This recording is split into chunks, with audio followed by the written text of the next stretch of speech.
Assalamualaikum warahmatullahi wabarakatuh. Kami dari kelompok 10 akan menyampaikan hasil diskusi kami tentang masalah tindak pidana dalam investasi yang terdiri dari anggotanya yaitu saya sendiri Muhammad Tajari, ada Kaila Nadi Maulia, dan Putri Citianingsi. Topik yang akan dibahas yaitu antara lain kualifikasi dan bentuk tindak pidana pasar modal, penegakan hukum, insider trading. Langsung saja pada topik pertama yang akan disampaikan oleh Kaila Nadi. Yang pertama ada kualifikasi dan bentuk tindak pidana pasar modal.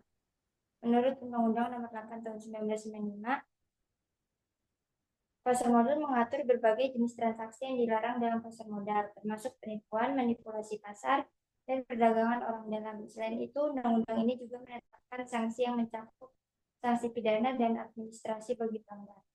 Peraturan Pemerintah Nomor 45 Tahun 1995 mengenai penyelenggaraan kegiatan di bidang pasar modal dan Peraturan Pemerintah Nomor 46 Tahun 1995 tentang pemeriksaan di bidang pasar modal, serta keputusan dari Menteri Keuangan.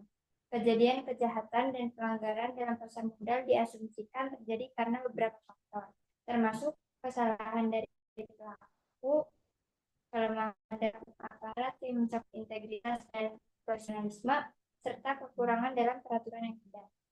Lalu ada tindak pidana kejahatan, yaitu penipuan. Pengaturan tentang penipuan dalam Undang-Undang Pasar Modal tercantum dalam pasal 90 huruf C. Penipuan didefinisikan sebagai tindakan membuat pernyataan yang tidak benar mengenai fakta material atau tidak mengungkapkan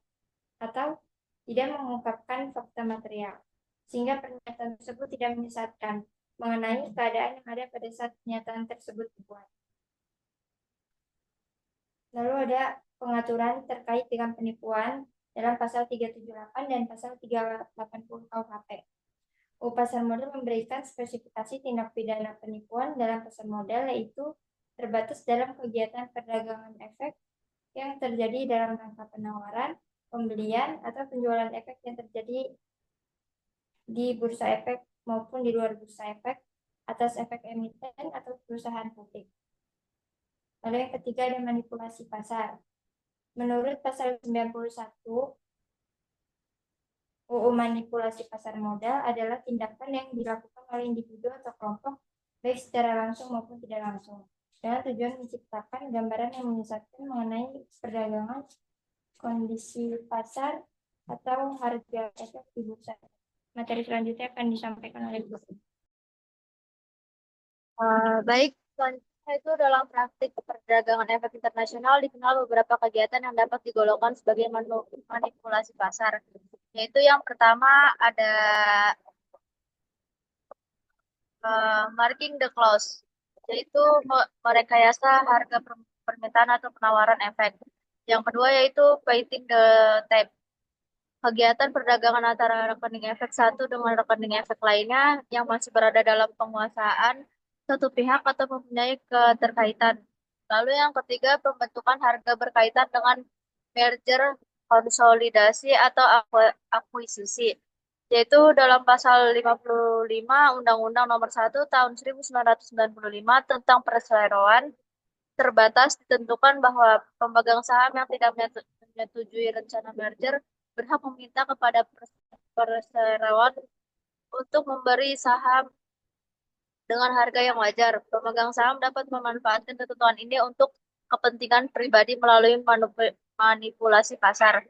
Lalu yang keempat ada cornering the market, membeli efek dalam jumlah besar sehingga dapat menguasai pasar. Yang kelima yaitu pools, penghimpunan dana dalam jumlah besar oleh kelompok investor. Lalu yang keenam ada waselas, order jual beli antara anggota asosiasi dilakukan pada saat yang sama. Lalu yang terakhir ada perdagangan orang dalam atau insider trading. Dalam pasal 95, 96, dan 97 UU FM ditentukan bahwa pihak yang mempunyai informasi orang dalam, baik dia merupakan orang dalam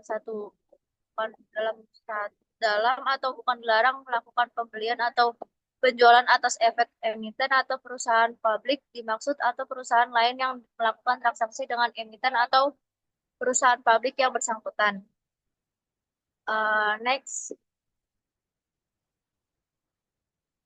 selanjutnya yaitu tindak pidana pelanggaran dalam penegakan dalam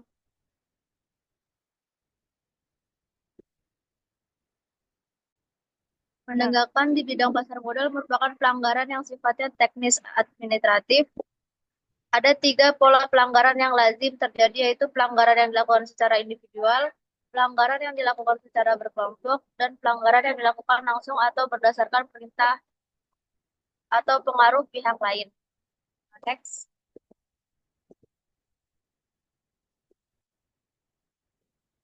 Selanjutnya yaitu penegakan hukum.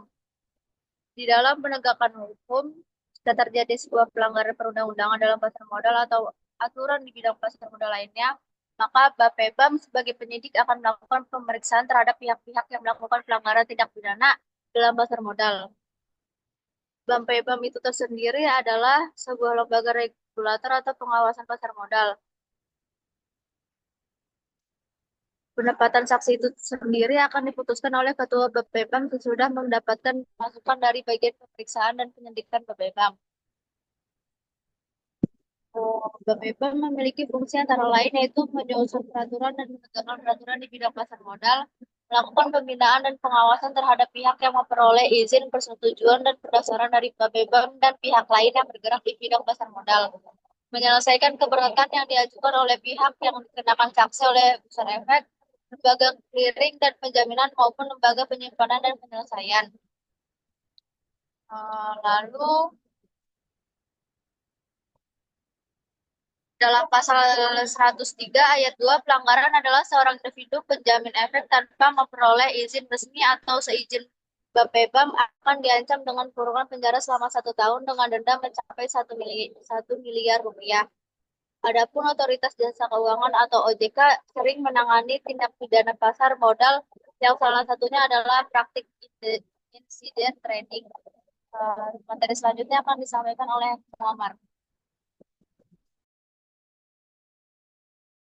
Selanjutnya, selanjutnya adalah pembahasan tentang insider trading. Insider trading adalah praktik perdagangan saham atau sekuritas lain berdasarkan materi informasi yang belum diungkapkan kepada publik.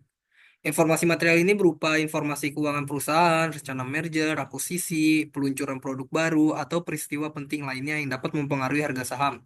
Larry Harris dalam bukunya Trading and Exchange Market in Exclusive Effort Partitioners, insider trading dijelaskan sebagai tindakan yang melibatkan orang-orang yang memiliki materi informasi yang belum diumumkan kepada publik dan menggunakan informasi tersebut untuk memperoleh keuntungan dalam perdagangan sekuritas.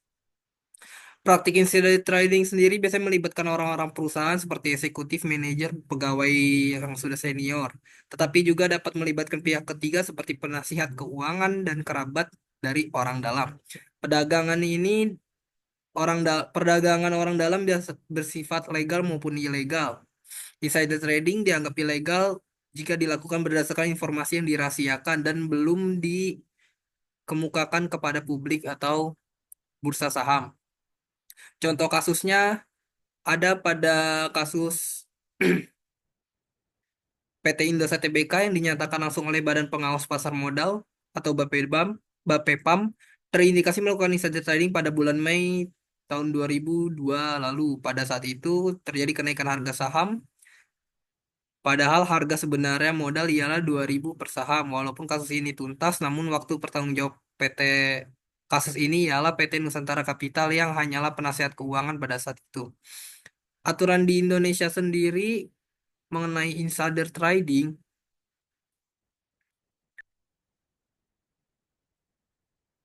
masuk ke dalam UU nomor 8 tahun 1995 tentang pasar modal pada pasal 95 yang menyebutkan pihak yang memiliki materi informasi yang belum dipublikasikan dan digunakan untuk membeli atau menjual efek baik untuk dirinya sendiri maupun orang lain melanggar ketentuan pasar modal. Sanksi hukumnya berdasarkan pasal 104 UU Pasar Modal antara lain adalah maksimal 10 tahun penjara dan denda maksimal 15 miliar. Dan ada tambahan yaitu dari pihak OJK pada peraturan OJK nomor 31 garing POJK titik 04 garing 2015 tentang keterbukaan informasi atau fakta material. Peraturan ini mengatur tentang kewajiban perusahaan untuk mengungkapkan materi informasi yang dapat mempengaruhi efek harga publik dengan cara yang adil dan tepat waktu. Hal ini bertujuan untuk mencegah terjadinya asimetri informasi di antara pihak yang memiliki akses internal dan investor publik. Dampak dari insider trading sendiri yang jelas ketidakadilan karena praktik ini akan menguntungkan bagi pihak-pihak yang berkaitan dengan perusahaan, tapi akan merugikan juga bagi pihak-pihak investor yang di luar perusahaan tersebut dan menurunkan kepercayaan investor itu udah pasti dan menyalahgunakan posisi karena dalam posisi di perusahaan itu nggak ada yang mengizinkan untuk terjadinya insider trading. Sekian materi dari kelompok kami. Apabila ada kurang dan lebihnya mohon maaf. Wassalamualaikum warahmatullahi wabarakatuh.